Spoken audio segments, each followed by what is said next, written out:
You देश के किसान हम, यू धरती के सेवक, यू देश के किसान हम, यू धरती के सेवक।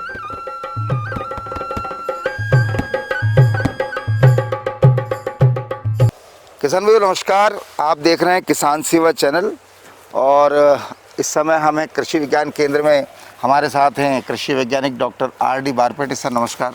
नमस्कार भाई। सर अब जो इस समय खेतीबाड़ी में जो काम चल रहे हैं, जी हाँ, किसान भाई कौन कौन से कामों को लेकर आपसे चर्चाएं करते हैं और आपका लगातार भ्रमण किसानों से होते रहता है। जी हाँ। और किसानों के बीच में कई सारे प्रश्न आपके जाते हैं। कौन कौन से प्रश्नों पे आप जानकारी देना चाहेंगे?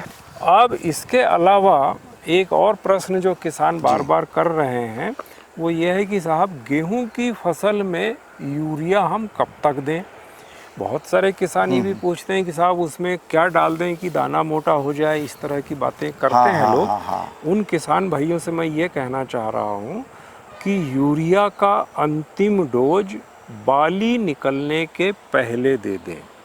अच्छा, जो बाली निकलती है गेहूं की, झंडा पत्ती या फ्लैग लीफ जिसको हम बोलते हैं, किसान अपनी भाषा में उसको खड़ी पत्ती बोलता है। हाँ। तो खड़ी पत्ती आने की जो अवस्था है, बस वो अंतिम अवस्था है यूरिया देने की।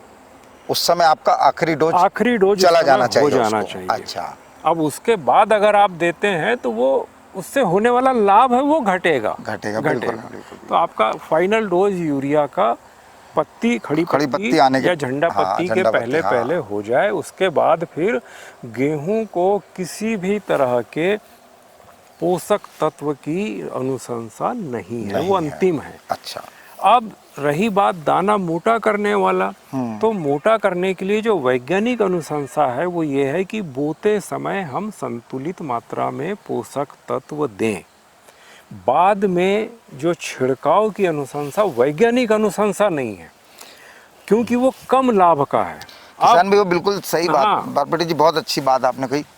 हर फसल में लगभग हम जितने भी इंटरव्यू आपसे किए हैं, आपने हमेशा कहा है कि बोते समय बेसल डोज आप कंप्लीट दीजिए। वो तभी आपका दाना भी अच्छा बनेगा, अच्छा आएगा, पेड़ अच्छा बनेगा, उसमें आपके टिलर्स अच्छे निकलेंगे, सब कुछ अच्छा और लागत कम आएगी। तो मुझे लगता है किसानों की भ्रांति है कि बीच में हम ऐसा कुछ अब वो बोले कि साहब हमने पोटास पहले नहीं दिया था, अब दे दें क्या, फला हमने पहले नहीं, तो वो आप कर सकते हैं पर अनुशंसा नहीं है। अनुशंसा क्यों नहीं है? क्योंकि उससे होने वाला लाभ कम होता है। बिल्कुल, खर्चा बढ़ जाता है। बिल्कुल।